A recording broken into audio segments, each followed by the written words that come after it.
Hey guys, what's up? So I'm gonna show probably a few clips on the GoPro, but I'm gonna do I guess, kind of combination thing. I went to the track a few times, and this is gonna be the intro for the video, but I just wanted to show you some of the logs I got on the HP Tuner's computer.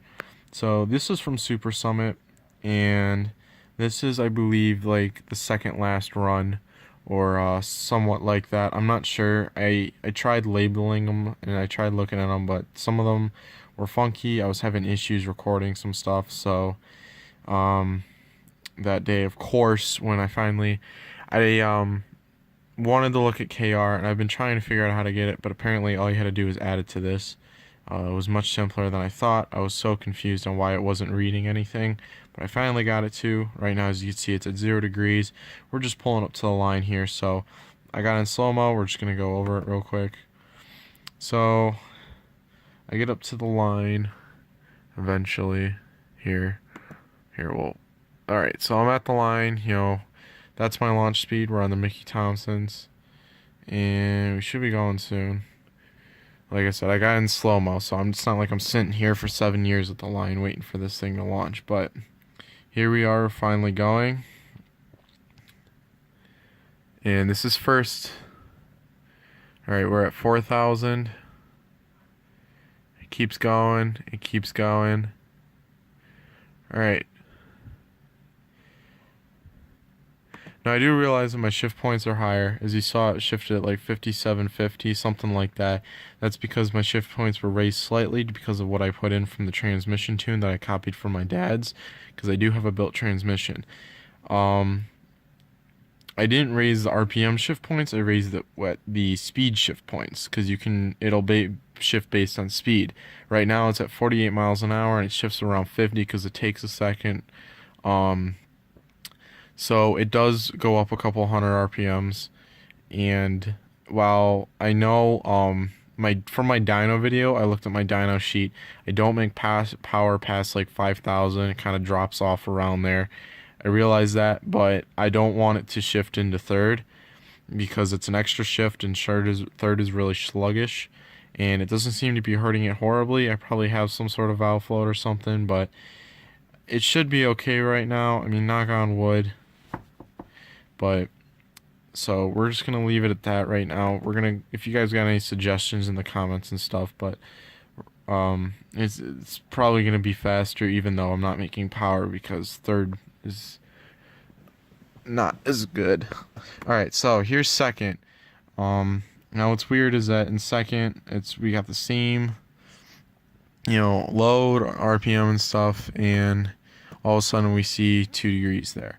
Now I want to just point out something real quick. I did have a exhaust leak problem where one of my clamps actually wasn't holding, so it started rattling. So that was what I believe was caused the issue, because at one point I believe you saw like 3 to 4. So that was that run. My engine temp was at 200 degrees, so I still had a 195 T-stat, and then my intake air temp was 91 for that run. Then there's all this other stuff if anybody wants to look at that. I didn't have the boost set up yet, and I don't think I have it 100% correctly, as you'll see in a second here. So that was the one run at Super Summit. Recording issues, I was having laptop issues. The whole day was just horrible, but I'll show you my time slips and all that too. It's my first time with drag radials. I didn't tell you guys that I got them. Mickey Thompson's ET Street SS. They're 255. They are on the stock Torque Stars, and I had them set at about 18 pounds for both times. I'm probably thinking about raising them slightly for the top end. My mile an hour did hurt a little bit because it's slightly smaller in diameter, but I am quicker off the line because I'm able to get into the throttle faster. I did run a new personal best, as you guys will see, and I start running about 14.4s pretty consistently. So we'll pull those up and hopefully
Alright, so here's a Wednesday night, just a regular Wednesday night at Summit. It was a little warm. This run, my intake air temp was 90. My engine temp was 172 at that point. Here, let's bring it over here. It's up a little bit. I swapped the 180 T-stat in. We're at 185 right now.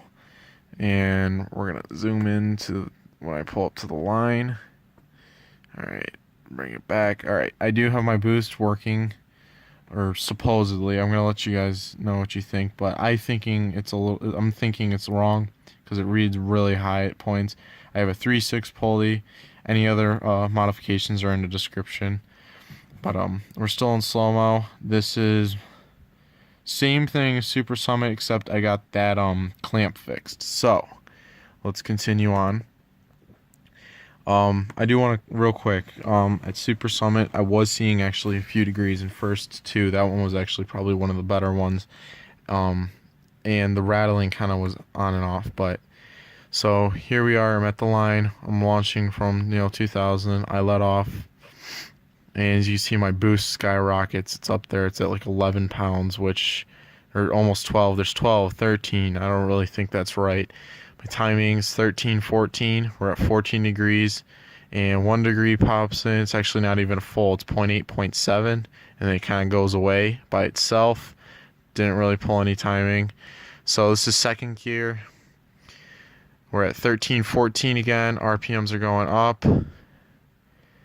We're at 4,200, 4,300, 44 almost. We got 0.5. It goes away a little bit. Apparently we're running 15, 14 pounds of boost, and then bam, 2 degrees out of nowhere, 2.1, 2.3. And timing is 13, and then it's 2.4, 2.3. Went up to 14, and my RPM's still increasing and stuff. And then it tries to pull it, I think, a little bit because it went back down to 13. But at one point, oh, there it is. All right, so it did bring it down to 12 and stuff. So I believe that's hurting the car, and as you can see, it says it's running 15.5 pounds of boost, which I don't believe that's correct at all, but because it's only a 3.6 pulley, I have headers, and it should be compensating for the headers and whatnot. I shouldn't be really running any more boost. It should be around maybe, okay, that's annoying, like, 9 pounds at the most. But that's the HP tuner stuff. I just wanted to update you guys on that. We have a few ideas on how to see if this knock is real or false. If you guys, I guess, have any comments on maybe how to get this boost a little bit more accurate, let me know. And I'll keep you updated on how the knock is. The intake air temps was a little cooler for this one too, but like 10 degrees, that's it. My engine was cooler, and I had that exhaust fixed for this second set of runs. So I'm going to show this 10 minutes hasn't been a huge waste of your time. I have a feeling this video will be very long, but until the future, hopefully you guys enjoy.